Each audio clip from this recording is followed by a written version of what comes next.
नमस्कार साथियों, मेरा नाम है आर.के. सिंह। संस्कृति आईएएस के यूट्यूब चैनल पर आप सभी का स्वागत है। आज के एपिसोड में एक बड़े ही महत्वपूर्ण विषय की चर्चा करने वाले हैं और ये महत्वपूर्ण होने के साथ संवेदनशील भी है और देश के लिए घातक भी बना हुआ है। हम ऐसा क्यों कह रहे हैं? क्योंकि कहा जाता है कि जो डॉक्टर्स हैं इन्हें भगवान का रूप कहा जाता है, क्योंकि ये हमारे जीवन को बचाते हैं। लेकिन यही जो डॉक्टर रूपी भगवान है, ये आज सड़कों पे न्याय के लिए लंबा संघर्ष कर रहे हैं और इसी संदर्भ की आज हम चर्चा करने वाले हैं कि आखिर ये मामला क्या है। जो डॉक्टर्स हैं ये क्यों इस तरह का संघर्ष कर रहे हैं, किस न्याय की बात कर रहे हैं, तो इसकी चर्चा आज के एपिसोड में हम करने वाले हैं। थोड़ा सा अगर हम बैकग्राउंड की बात करें तो कोलकाता के ट्रेनी डॉक्टर की रेप करने के बाद हत्या का जो मामला है, उसके बाद से डॉक्टरों की सुरक्षा का जो मुद्दा है ये लगातार तूल पकड़ता जा रहा है, ये एक मुद्दा बनता जा रहा है। और इसी संदर्भ में जो अस्पतालों से निकलकर जो डॉक्टर्स हैं अब वो सड़कों पर उतर आए हैं और ये कुछ खास मांगे कर रहे हैं। इनका ये कहना है कि जो पीड़ित महिला थी जिसके साथ रेप किया गया, उसकी हत्या की गई, उसे इंसाफ मिलना चाहिए। साथ ही जो गुनहगार हैं उन्हें सख्त से सख्त सज़ा मिलनी चाहिए, ये इनकी मांग है। यही मांग इनकी नहीं है, इनका ये भी कहना है कि वर्ष 2022 में लोकसभा में पेश किए गए डॉक्टरों की सुरक्षा वाला जो बिल है उसे लागू करने पर ये डॉक्टर अड़े हुए हैं कि जल्दी से जल्दी उस बिल को लागू किया जाए। और पिछले कुछ दिनों से डॉक्टरों के खिलाफ बढ़ती हुई जो हिंसा है, जो जघन्य अपराध है, हिंसाएं हैं, उनके मामले के बाद क्या है कि डॉक्टरों ने केंद्रीय जो स्वास्थ्य मंत्री जेपी नड्डा हैं उनसे भी खास तौर पे रिक्वेस्ट की है, मांग किया है कि जो सेंट्रल प्रोटेक्शन बिल है उसे जल्दी से जल्दी सरकार लागू करे। और आखिर में इस बिल में हम देखेंगे कि ऐसा क्या है जो डॉक्टर इतना अड़े हुए हैं कि सरकार इस बिल को जल्दी से जल्दी लागू करे। इससे क्या इनको, इन डॉक्टर्स को या इस हेल्थ सेक्टर से जुड़े हुए जो भी लोग हैं, क्या उन्हें कोई खास सुरक्षा मिल पाएगी या देश में जो इस प्रकार के जघन्य अपराध हो रहे हैं क्या उन पर भी रोक लग जाएगी? ये सारे मुद्दे हैं जिन पर हम चर्चा करने वाले हैं। तो चलिए देख लेते हैं। सबसे पहले हम बात कर लेते हैं कि आखिर ये पूरा मामला क्या है। तो पहले ही हमने बता दिया कि जो कलकत्ता के एक हॉस्पिटल में जो एक घटना घटित हुई, उसी के बाद से क्या है कि ये पूरा जो मामला है, इससे हेल्थ सेक्टर से जुड़े हुए जो लोग हैं वो लगातार क्या कह रहे हैं, तो वो सेंट्रल प्रोटेक्शन एक्ट 2022 को जल्दी से जल्दी लागू करने की मांग पर अड़े हैं और इसी को लेकर ये लोग सड़कों पर उतर आए हैं। अब ये हॉस्पिटल्स में नहीं है। अब सोचिए इससे आखिर क्या प्रभाव देखने को मिलेगा। तो जो हॉस्पिटल्स में जो रोगी हैं, जो मरीज हैं, बहुत ऐसे रोगी होते हैं जो जीवन मरण से जूझ रहे होते हैं और उनके लिए उस समय ये डॉक्टर ही भगवान है, यही उनका जीवन बचा सकते हैं। लेकिन अब ये अपने जीवन के लिए संघर्ष कर रहे हैं और इसी कारण से उन मरीजों को छोड़कर अब ये रोड पर आए हैं। तो एक तरफ इनका जीवन संकट में है, दूसरी तरफ जो इनके सुरक्षा, इनके देखभाल, इनके केयरिंग, इनके ट्रीटमेंट के लिए अस्पतालों में गए हैं, वो भी अपने जान से जूझ रहे हैं। तो बड़ा ही कह सकते हैं संवेदनशील मुद्दा है, इसी की आज हम चर्चा करने वाले हैं। और इसमें सबसे महत्वपूर्ण बात यह है कि क्या सेंट्रल प्रोटेक्शन एक्ट जो है, जिसको हम कह सकते हैं कि the prevention of violence against health care, जो प्रोफेशनल एंड एस्टेब्लिशमेंट बिल 2022 बोला जाता है, क्या इसे लागू करने पर इन डॉक्टर्स को या इस सेक्टर से जुड़े हुए जो प्रोफेशनल हैं उन्हें क्या सुरक्षा प्रदान की जा सकती है? ये सारे मुद्दे होंगे, डिटेल में हम बात करेंगे। तो चलिए देख लेते हैं। अगर हम बात करें कि आखिर पूरा मामला क्या है, तो देखिए 8-9 अगस्त की रात को कलकत्ता के एक मेडिकल कॉलेज में ट्रेनी लेडी डॉक्टर के साथ रेप किया जाता है। इसके बाद उसे मार दिया जाता है। जो आरोपी दरिंदा है, ये क्या है कि इसके साथ जघन्य हिंसात्मक कह सकते हैं कि घटना अंजाम देता है। और उसके बाद से क्या है कि यहाँ पर जो ये द्वितीय वर्ष की जो ट्रेनी डॉक्टर थी, इनकी मृत्यु हो जाती है, जो कि मेडिकल कॉलेज में ही डॉक्टर्स की ट्रेनिंग ले रही थी। और जिस रात लेडी डॉक्टर के साथ ऐसी दुर्घटना हुई, उस रात जो पीड़ित कह सकते हैं कि जो इसमें संलिप्त व्यक्ति है वो 12 बजे तक अपने आसपास दोस्तों के साथ था, डिनर किया। उसके बाद ड्यूटी पर जो लेडी डॉक्टर थी उनके साथ इसने रेप किया और फिर बाद में इसकी हत्या की। जांच रिपोर्ट भी आई है, अभी जांचें चल रही हैं। उसमें तो यहाँ तक कहा जा रहा है कि इस महिला के साथ गैंग रेप हुआ है। तो ये सब जांच आने वाली है और इस पर यह भी प्रश्न चिन्ह उठता है कि क्या जीवन देने वाले लोग अपने जीवन को ही नहीं बचा पा रहे। ये एक बड़ा मुद्दा है, सरकार के सामने है, संबंधित जो संगठन है, ऑर्गेनाइजेशन है, उनके सामने ये एक महत्वपूर्ण मुद्दा है। तो यही पूरा मामला है। इसी के संदर्भ में इस घटना से पूरे देश में देखें तो एक तरह से जो माहौल है वो बड़ा संवेदनशील हो चुका है। लोग गुस्सा में हैं और बंगाल में जो टीएमसी सरकार है इसकी कानून व्यवस्था को लेकर भी प्रश्न चिन्ह खड़े किए जा रहे हैं। यही नहीं, कोलकाता में डॉक्टर की रेप के बाद जो हत्या हो गई थी उसके बाद 14-15 अगस्त को इस समय क्या है कि एक हॉस्पिटल के ऊपर एक कह सकते हैं कि जो महिला संगठन है, जो सिविल सोसाइटी है, इससे जुड़े हुए जो लोग हैं ये रिक्लेम द नाइट का नारा देते हुए वहाँ पर अटैक करते हैं। बड़े स्तर पे वहाँ पर तोड़फोड़ की जाती है और अस्पताल में हिंसा भी होती है। अगर हम इस हिंसे की बात करें तो बड़े स्तर पे ये घटना को अंजाम दिया जाता है और यहीं की एक कहें कर्मचारी, उसकी अगर हम माने तो उसका ये कहना है कि हम अस्पताल के ही एक हाल में घुस गए और अंदर से हमने दरवाज़ा बंद कर लिया। हम बेहद डरे हुए थे, कुछ भी इनके साथ हो सकता था, क्योंकि हमारे अस्पताल में हमारे ही एक सहयोगी को क्या क्या झेलना पड़ा था। पूरी रात हम जागते रहे, सुबह हुई तब जाकर हम बाहर निकले। तो आप देखिए इस घटना से क्या है कि जो देश का माहौल है वो बिगड़ रहा है और अब क्या है कि ये जो हड़तालें हैं, इस तरह की जो मांगे हैं, इस प्रकार के जो संघर्ष चल रहे हैं ये तेज़ी से बढ़ रहे हैं। देश के विभिन्न अस्पतालों की जो स्थिति है वो बदहाल इस घटना के बाद हो चुकी है। सरकार इस पर खास तौर पर देखें तो अभी तक कोई बड़ी कार्रवाई नहीं कर पाई है और इसी कारण से ये मामला जो है ये तेज़ी से तूल पकड़ता जा रहा है। अब इसमें थोड़ा सा संक्षिप्त में हम बात कर लें कि आखिर जो डॉक्टर्स हैं या जो IMA है, जो इंडियन मेडिकल एसोसिएशन है, आखिर इसकी मांगे क्या हैं, जिसमें ये कहा जा रहा है कि इनके द्वारा खास तौर पे 5 डिमांड्स है जिनको रखा गया है। जो सबसे पहले जो आम जो डॉक्टर्स हैं उनका ये कहना है कि इसमें जो पीड़ित महिला थी उसको इंसाफ मिलना चाहिए, इसमें जो अपराधी है उसको सज़ा मिलनी चाहिए। साथ ही जो सबसे बड़ी मांग है कि जो the prevention of violence against health care professional and establishment bill 2022 है उसे सरकार जल्दी से जल्दी लागू करे, ये बात कही गई। इसके अलावा अगर हम बात करें कि कौन सी मांगे हैं तो IMA ने रेजिडेंट डॉक्टरों के काम करने और रहने की स्थिति में बदलाव की मांग की है और इसमें 36 घंटे की ड्यूटी शिफ्ट और आराम के लिए सुरक्षित जगहों की कमी जैसे जो मुद्दे हैं उनको उठाया है और इस पर खास तौर पे डिमांड रखी है। दूसरी अगर मांग की बात करें तो इसमें केंद्रीय कानून की मांग की गई है, जिसमें वर्ष 2023 में महामारी रोग अधिनियम 1897 में किए गए संशोधन को शामिल किया गया है और ऐसा माना जा रहा है कि इसमें 25 राज्यों में मौजूदा कानून और बेहतर हो पाएंगे।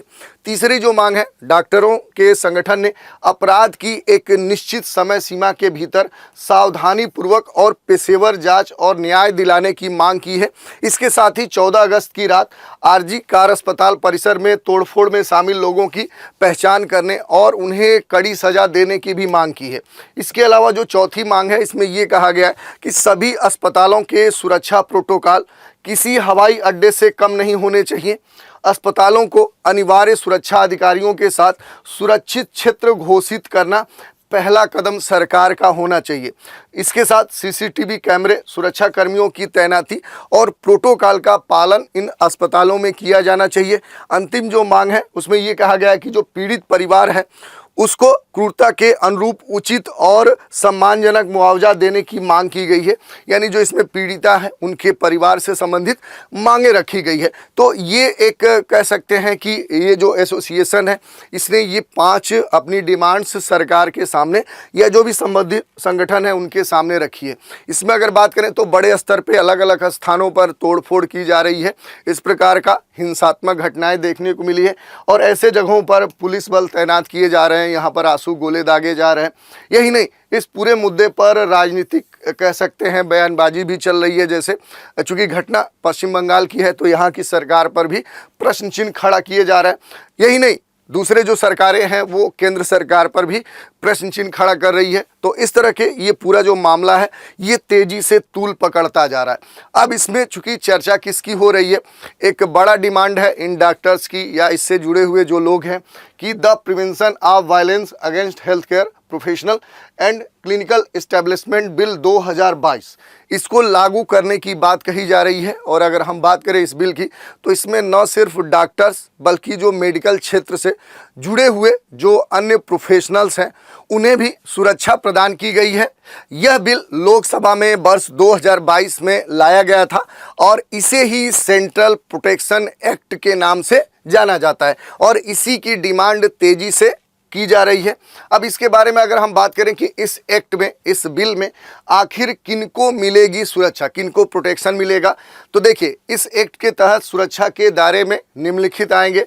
जैसे जो हेल्थ केयर जो प्रोफेशनल्स हैं, जैसे कि जिनमें रजिस्टर्ड मेडिकल जो प्रैक्टिशनर हैं वो शामिल हैं, मेंटल हेल्थ जो प्रोफेशनल हैं उन्हें सुविधा मिलेगी, डेंटिस्ट हैं, डेंटल जो हाइजीनिस्ट हैं, रजिस्टर्ड डेंटल जो मैकेनिक हैं, रजिस्टर्ड जो नर्सेज हैं, मिडवाइफ, ऑक्यूपेशनल थेरेपिस्ट जो हैं उन्हें मिलेगी, स्पीच जो थेरेपिस्ट है उन्हें मिलेगी, रेडियोलॉजिस्ट हैं, फार्मासिस्ट हैं, पैरा मेडिकल स्टाफ या मेडिकल जो नर्सिंग स्टूडेंट हैं उन्हें इस एक्ट के तहत सुरक्षा प्रदान की जाएगी। इसके अलावा अगर बात करें तो अस्पतालों में काम करने वाले जो सोशल वर्कर हैं, ट्रांसप्लांट जो कोऑर्डिनेटर्स हैं उन्हें मिलेगी, आरोग्य मित्र और मरीजों के परिवार से इलाज की सुविधाओं को लेकर बात करने वाले जो लोग हैं उन्हें भी इसके अंतर्गत शामिल किया गया है। अब हम बात कर लेते हैं कि किस तरह की हिंसा पर ये सजा का प्रावधान किया गया है। तो देखिए इस एक्ट के तहत अगर कोई भी व्यक्ति या व्यक्तियों का जो समूह है इस एक्ट के तहत सुरक्षा पाए लोगों को कोई भी नुकसान पहुंचाता है या उनके काम करने से रोकता है, और कौन लोग इसमें शामिल है, तो ये सभी लोग शामिल हैं जिन्हें इस एक्ट के तहत सुरक्षा प्रदान की गई है। तो यदि कोई व्यक्ति या कोई भी समूह इस एक्ट के तहत सुरक्षा पाए लोगों को नुकसान पहुंचाता है या इनके काम में व्यवधान डालता है तो ये हिंसा मानी जाएगी।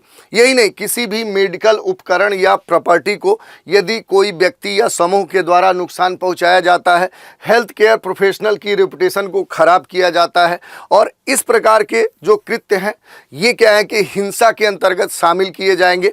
इसके अलावा किसी भी प्रकार की हिंसा जो जाति, लिंग, धर्म, भाषा या उसके जन्म स्थान के आधार पर की जाती है वो भी इस एक्ट के तहत कह सकते हैं कि वो अपराध माना जाएगा और उसके तहत कार्रवाई की जाएगी। तो ये बात कही गई है। इसके अलावा अगर हम बात करें तो दोषी को आखिर क्या सजा होगी, यदि जैसा कि हमने बताया कि इस एक्ट के तहत जो भी सुरक्षा पाए हुए लोग हैं उन्हें अगर कोई व्यक्ति या कोई व्यक्तियों का जो समूह है वो कोई डैमेज करता है, कोई नुकसान पहुंचाता है, उनके कार्य में व्यवधान डालता है या अन्य जो प्रावधान दिए गए हैं जिसके तहत हिंसा का अपराध उसके ऊपर लगाया जाएगा, तो उसके तहत क्या है कि दोषी को आखिर सजा क्या होगी। तो उसके बारे में ये कहा गया है कि अगर किसी भी हेल्थ केयर प्रोफेशनल के साथ कोई हिंसा की जाती है तो यह गैर जमानती अपराध होगा और जुडिशियल मजिस्ट्रेट की कोर्ट में इसकी सुनवाई होगी। ये पहली बात कही गई है। दूसरी, जो भी इस तरह का कृत्य करेगा या करने की कोशिश करेगा इस एक्ट के तहत उसे कम से कम 6 महीने और अधिकतम 5 साल तक की जेल की सजा हो सकती है। इसके अलावा कम से कम 5,000 रुपये से लेकर अधिकतम 5 लाख रुपए तक का जुर्माना भी लगाया जा सकता है।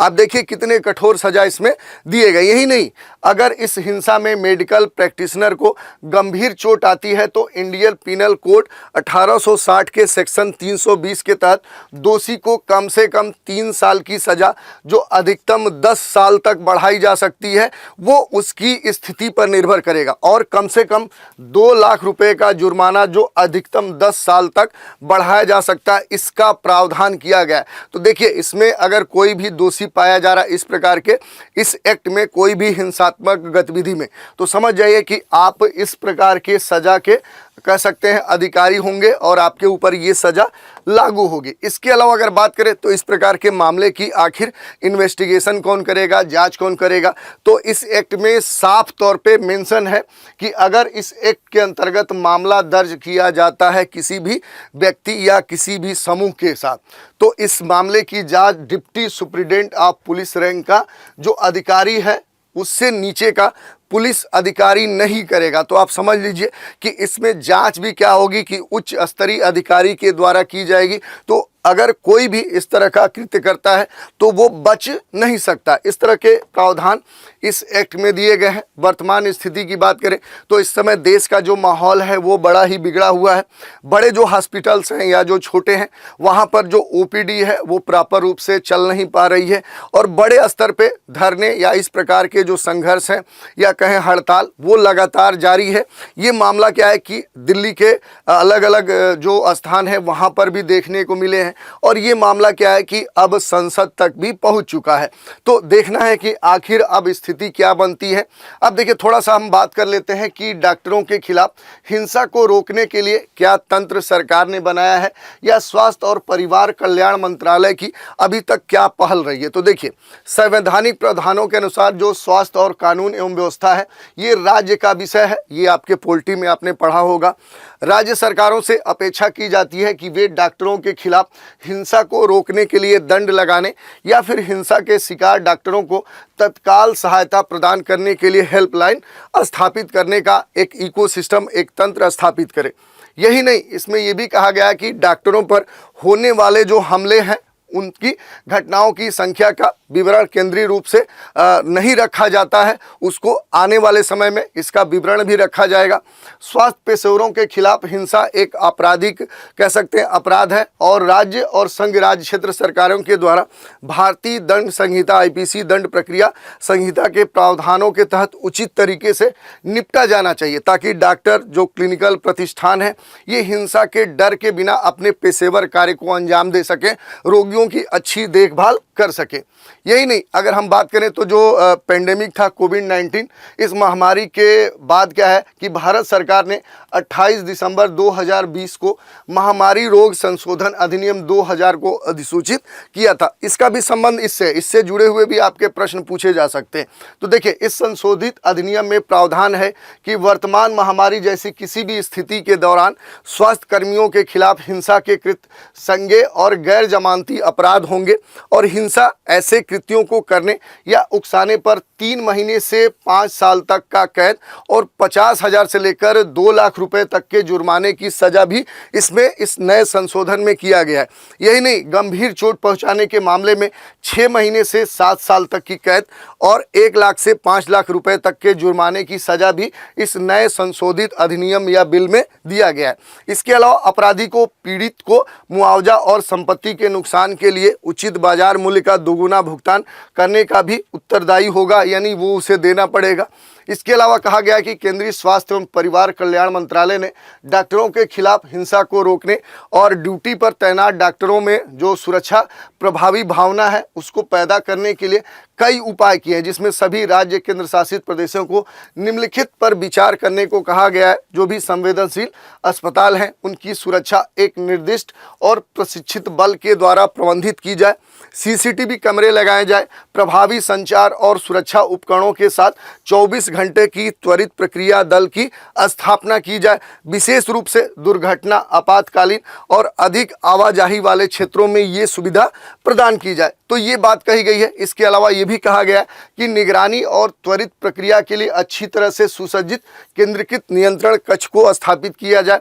अवांछनीय जो व्यक्ति हैं जो पहले से सस्पेक्टेड हैं उनके प्रवेश पर प्रतिबंध लगाया जाए। हमलावरों के खिलाफ संस्थागत एफआईआर की व्यवस्था की जाए। प्रत्येक अस्पताल और पुलिस स्टेशन में डॉक्टरों की सुरक्षा के लिए कानून का प्रदर्शन, चिकित्सा लापरवाही की निगरानी के लिए एक नोडल अधिकारी की नियुक्ति की जाए और प्रमुख एवं महानगरों की तुलना में दुर्गम दूरस्थ क्षेत्रों में सेवारत जो चिकित्सक हैं एवं पैरामेडिकल जो स्टाफ हैं उनके लिए बेहतर और संरचनात्मक सुविधा और चिकित्सा उपकरण उपलब्ध कराया जाए। तो ये बातें कही गई हैं और ये सारे जो मुद्दे थे जिन पर हमने डिटेल से बात की कि आखिर जो डॉक्टर्स हैं, जो आईएमए हैं, उनकी क्या मांगे हैं और ये जो कहा जा रहा है कि जो नया बिल है the prevention of violence against health care and professional establishment bill 2022, जिसे सामान्य तौर पे हम बात करें तो सेंट्रल प्रोटेक्शन एक्ट के नाम से जाना जाता है, जिसे लागू करने के लिए ये डॉक्टर्स या इससे जुड़े हुए हेल्थ सेक्टर से जुड़े हुए जो लोग हैं वो अड़े हुए हैं। तो आखिर ये है क्या, इसमें क्या प्रावधान किए गए हैं, इसमें अपराध के अंतर्गत कौन शामिल हो सकता है, जिसे अपराध के तौर पे दोषी करार करते हुए क्या सज़ा दी जा सकती है, और अभी तक इस पर जो सरकार है उसने क्या पहल की है। ये सारे मुद्दे थे जिन पर हमने डिटेल से चर्चा की। तो आज के इस एपिसोड में इतना ही। नए एपिसोड में एक नए विषय के साथ फिर मिलेंगे, तो आप हमारे साथ बने रहें, इसके लिए धन्यवाद।